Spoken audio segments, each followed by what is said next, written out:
The cafeteria was almost empty that night.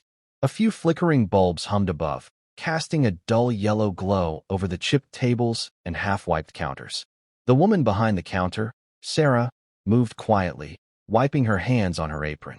Her daughter, Lily, sat at a small corner table, drawing shapes on a napkin with a dull pencil. Her dinner, an untouched piece of bread, sitting beside her. Sarah kept glancing at the clock. It was past closing time, and her manager had told her not to waste food. If it's not sold, toss it.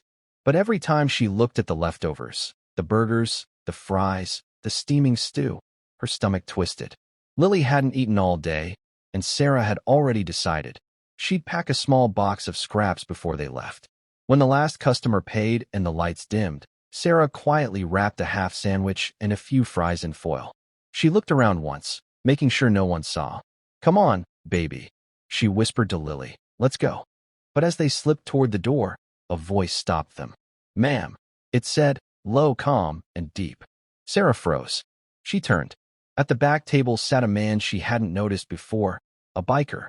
Big frame, leather jacket, tattoos like inked thunder across his arms. His plate sat in front of him, barely touched. He nodded toward it slowly. "Your little girl," he said softly. "She's been looking at my food for 10 minutes. Sarah's cheeks flushed. I'm sorry, sir. She's just tired." The biker tilted his head. "Tired or hungry?" Sarah's throat tightened, but she couldn't find an answer. She just held her daughter's hand tighter and tried to smile. Lily peeked out from behind her mother, her big brown eyes wide, curious, innocent. The biker stared at the little girl for a moment longer. Then, without a word, he stood up, lifted his untouched plate, and walked toward them. He walked with slow, steady steps, the kind that made the room feel smaller with every move. His boots echoed on the tile floor, heavy but sure. Sarah instinctively stepped in front of her daughter, unsure if she should stay or run. The biker stopped right in front of them. His voice, when he finally spoke, wasn't harsh, it was quiet, almost gentle. "Sit," he said, nodding toward the nearest table. Sarah blinked. "Sir, we were just leaving." He set the plate down in front of Lily, the steam still rising. "Then you can leave after she eats."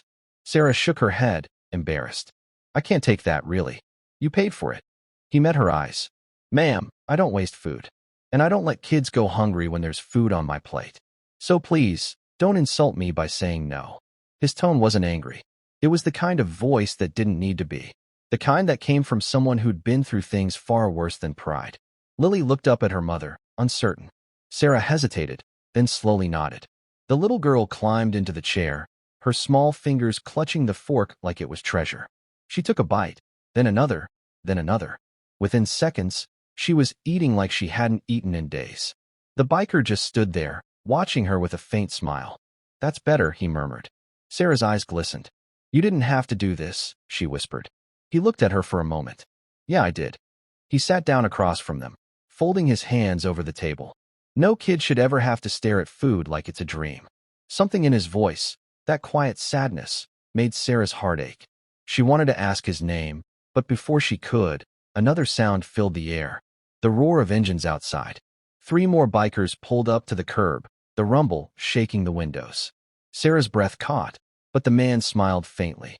"Relax," he said. "They're with me." The door swung open, and the other riders stepped in, all leather, boots, and patches gleaming red and white under the light. Hell's Angels. Every head in the diner turned. Lily froze with her fork midair. But the men didn't cause trouble. They didn't even look around. They went straight to the counter. One of them, a tall man with gray in his beard, called out, "Boss, you eatin' or preachin'?"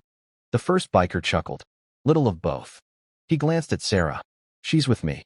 "Tank," the gray-bearded biker, smiled kindly at Lily. "Then that makes her family."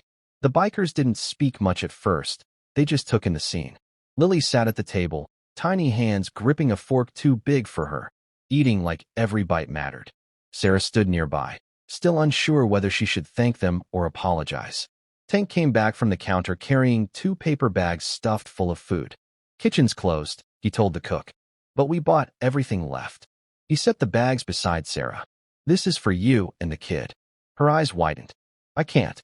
He raised a hand, stopping her. "It ain't charity, ma'am." It's just dinner. Everyone's gotta eat. Ryder leaned back in his chair, lighting a cigarette, but never taking his eyes off Lily. How long's it been since you had a full meal? He asked quietly. Sarah hesitated. Couple days. I've been between jobs. I didn't want her to know. He nodded slowly. Kids always know. They just pretend they don't. She looked down, ashamed. You don't even know us. Why help? Ryder blew out a soft stream of smoke. 'Cause someone helped me once when I didn't deserve it. Been trying to pay that forward ever since.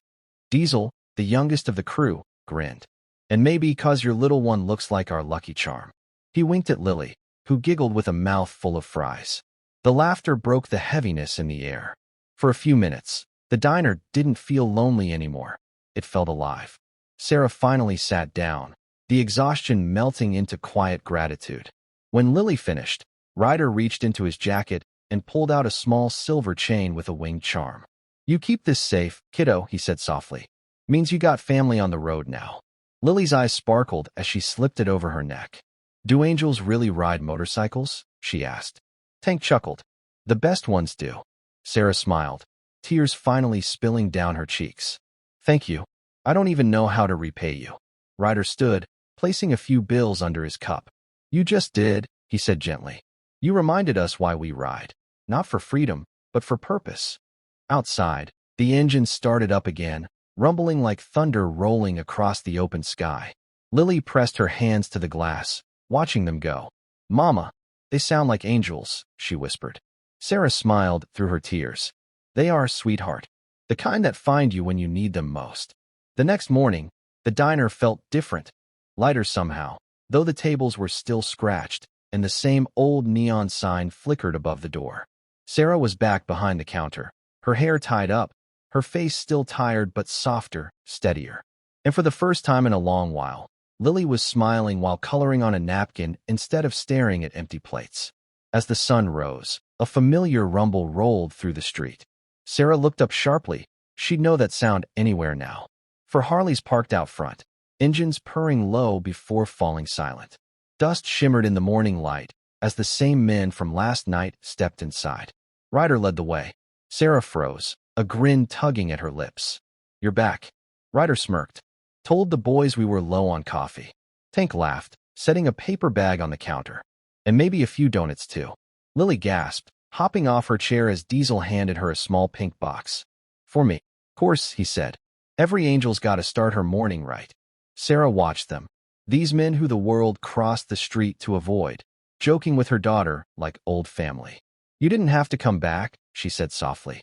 Ryder sipped his coffee, meeting her eyes. We don't leave people behind, ma'am. Once the angels see someone struggling, they don't ride past, they ride back. Her throat tightened. You don't even know what you did for us. Tank leaned forward, his voice warm. We know what you did for us. He nodded toward Lily. That smile's worth more than any payday we've had in months. Sarah wiped her hands on her apron, blinking away tears. She slept with that necklace on last night. Said the angels were watching. Ryder smiled faintly. She's not wrong. He glanced at his crew. We'll keep an eye on you two for a while. Make sure the world remembers there's good people worth looking after. As they left their money on the counter, again far more than their bill, Ryder tipped his head toward Lily. You keep dreaming, kiddo. The road belongs to the brave. Then they walked out, the door jingling behind them, sunlight spilling in one last time. Sarah watched from the window as the angels rode off, their engines roaring across the quiet street until all that was left was the echo, steady, proud, and kind. She smiled, whispering more to herself than anyone else. Guess angels really do ride. If this story touched your heart, share it. Because kindness doesn't always wear a smile, and heroes don't always wear uniforms. Sometimes, they walk in covered in dust, carrying stories that could change your heart forever.